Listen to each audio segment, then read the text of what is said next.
কেমন লাগছে আমাকে? ভালো লাগছে তো? তুই অবশ্যই কমেন্টে জানিও, ঠিক আছে? আজকে সকাল সকাল ঘুম থেকে উঠে আমি শাড়ি পরে রেডি হয়ে নিয়েছি সংসারে কাজকর্ম করবো বলে। হ্যালো বন্ধুরা, ওয়েলকাম টু মাই চ্যানেল। তোমরা সবাই কেমন আছো? আশা করি তোমরা সবাই খুব ভালো আছো। এই দেখো সকাল সকাল ঘুম থেকে উঠে গেছি, উঠে ঘর পোছা, বাসন মাজা, বাসি যাবতীয় যা কাজ ছিল সমস্তটাই করে নিচ্ছি। এখন শুধু একটা কাজই বাকি রয়েছে, সেটা হচ্ছে বিছানা গোছানো। তো যাই হোক, সকাল সকাল উঠে বাসি কাজ কমপ্লিট করে এই বাসি জামা কাপড় ছেড়ে পরিষ্কার জামা কাপড় পরে নিচ্ছি। সকাল সকাল তো আর স্নান করতে পারছি না, যেহেতু শীতকাল। শীতকালে সকাল সকাল স্নান করা একদম সম্ভব না। আর এইদিকে দেখো ঠান্ডার জলে হাত ছুঁয়ে আমার হাতটা পুরো অবশ হয়ে গেছে শাড়ি পরতে পরতে না। মানে আমি বুঝতেই পারছি না শাড়িটা আমি ধরেছি কি ধরিনি, জানো তো, এমন লাগছে আমার হাতের মধ্যে।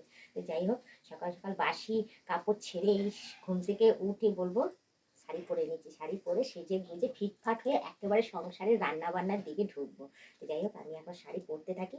তার মাঝখানে তোমাদের একটা কথাই বলবো, তোমরা যারা নতুন দেখছো তারা অতি অবশ্যই আমাকে সাবস্ক্রাইব করে দিও, বেল আইকনটা টুক করে টিপে দিও, অল নোটিফিকেশনটা অন করে দিও। আর যারা এখনো পর্যন্ত মেম্বারশিপটা নাওনি তারা তাড়াতাড়ি করে মেম্বারশিপটা নিয়ে নিও। তাহলে তোমাদের বন্ধু বান্ধব যতজন আছে সবাইকে বলো মেম্বারশিপটা না জয়েন নিলে ভালো কথা, নাহলে তোমরাই দেখতে থাকো, তোমরাই থেকে থেকে এইভাবেই আমাকে হেল্প করে যেও, ঠিক আছে? এই দেখো, মানে এত শীত করছে আমার আজকে যে আমার হাতও চলছে না। যে সিল্কের শাড়ি পরছি, যে তাড়াতাড়ি পরে নেবো, সেটা আমার আর হচ্ছে না। তো যাই হোক, এই দেখো বাসি কাপড় ছেড়ে নিয়ে সকাল সকাল আমি এই ভালো কাপড় আমি পরে নিচ্ছি। পরে নিয়ে তারপর রান্না বান্না করবো, আরো অনেক কাজকর্ম রয়েছে সেগুলো করব। আজকে জানো তো সকাল থেকে উঠে অনেক কিছু করার আছে। তো যাই হোক, আমার আজকে কাঁচা ধোয়াও অনেক রয়েছে। তো আজকে দেখবো সূর্য মামা কিরকম উঠছে না উঠছে, সেই বুঝে জামা কাপড় ভিজাবো আর কাচবো। তার আগে কোনো কিচ্ছু আমি করবো না, কারণ আমি ভিজিয়ে দেবো তারপর আর ইয়ে করতে পারবো না। হ্যাঁ, তখন গিয়ে অসুবিধা হয়ে যাবে। তো চলো, তোমাদের সাথে কথা বলতে বলতে এদিকে আমার শাড়ির কুচিটা করা কমপ্লিট হয়ে গেছে। এদিকে শাড়ি পরাও আমার হয়ে গেছে, দেখেছো কি সুন্দর, কি সুন্দর না শাড়িটা? বেশ গোলাপের মধ্যে নীলের মধ্যে ইয়ে করা, তার মধ্যে দেখো এখান থেকে ইঁদুরে কেটে দিচ্ছে। দেখো ইঁদুরে কেটে, ইঁদুরেরও পছন্দ হয়েছে দেখো শাড়িটা। এমন অবস্থা, আমার ভালো শাড়ি ছিল এটা, জানো তো, আমার ভীষণ পছন্দের শাড়ি ছিল। বেশ ঘরের মধ্যে নর্মালি পরে নিতাম, কোনো রকম সমস্যা হতো না আমার। হ্যাঁ, সহজেই আমার পরা হয়ে যেত। সেখানে রেখেছিলাম দড়ির মধ্যে, ইঁদুরে কেটে দিয়েছে, কেটে আমার শাড়ির পুরো 12টা বাজিয়ে দিয়েছে। এবার দেখো এই ছেঁড়া অবস্থায় আমি এখন বাইরে যেতে পারবো? বাইরে যেতে পারবো না, কারণ আমার কন্টিনিউ দোকান থেকে আমাকে এটা আনা ওটা আনা করতেই লাগে। আর নিজেরও তো কেমন লাগে বলো ছেঁড়া শাড়ি পরতে, কিন্তু কিছু করার নেই। মানে পরেছি, পরতে তো হবে, নতুন জিনিস আমার পরে একটুখানি শখ মিটিয়ে নেবো, তারপর না হয় দেখা যাবে। যতই হোক, পছন্দের জিনিস বলে কথা। অনেকেই হয়তো বলো যে বৌদি শাড়ির আঁচলটা এরকম করে নাও কেন, ওরকম করে নাও কেন। কি কি বলো তো, যেমন ভাবেই নিই না কেন শাড়ি তো লাস্ট টাইমে সেই এখানে চলেই আসে।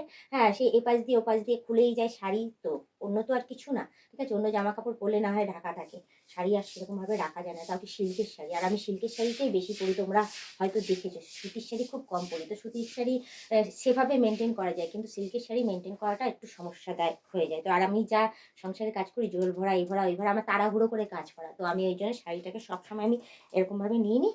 নিয়ে আমার কাজ করতে আবার রিল্যাক্সে আমি কাজ করি, মনেই হয় না যে আমি শাড়ি পরে কাজ করছি বা কিছু। তো যাই হোক, আমি যেরকম নিজে বেটার ফিল মনে করি সেরকমভাবেই আমি রেডি হয়ে আমি আমার সংসারের কাজটা আমি করি, ঠিক আছে?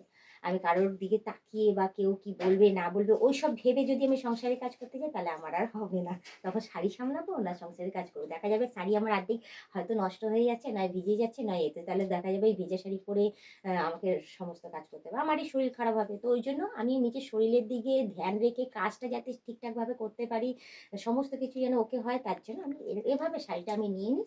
নিয়ে এইভাবে আমি পরে তারপর কি সংসারের কাজকর্ম আমি করি। তো যাই হোক, যে যা বলছে বলুক, তাদের আমার কোনো যায় আসে না, আমি যেটা বেটার ফিল করবো সেটাই করি। তো যাই হোক, বেশি কথা না বাড়ি, এদিকে আমার শাড়ি পরা কমপ্লিট হয়ে গেছে। তো এভাবে চুলটা একটু আসে নেবো, কারণ সকাল সকাল ঘুম থেকে উঠে যখন আমি বাসি কাপড় ছেড়ে যখন শাড়ি পরেই নিয়েছি, তখন আমি চুলটা আঁচড়ে সুন্দরভাবে সাজিয়ে গুজিয়ে করে তারপর রান্না বান্না করতে দেবো। তো আর কি তোমাদের সাজুগুজু দেখাবো? তো তার মাঝখানে তোমাদের একটা কথাই বলবো, আজ আমাকে কেমন লাগছে গো?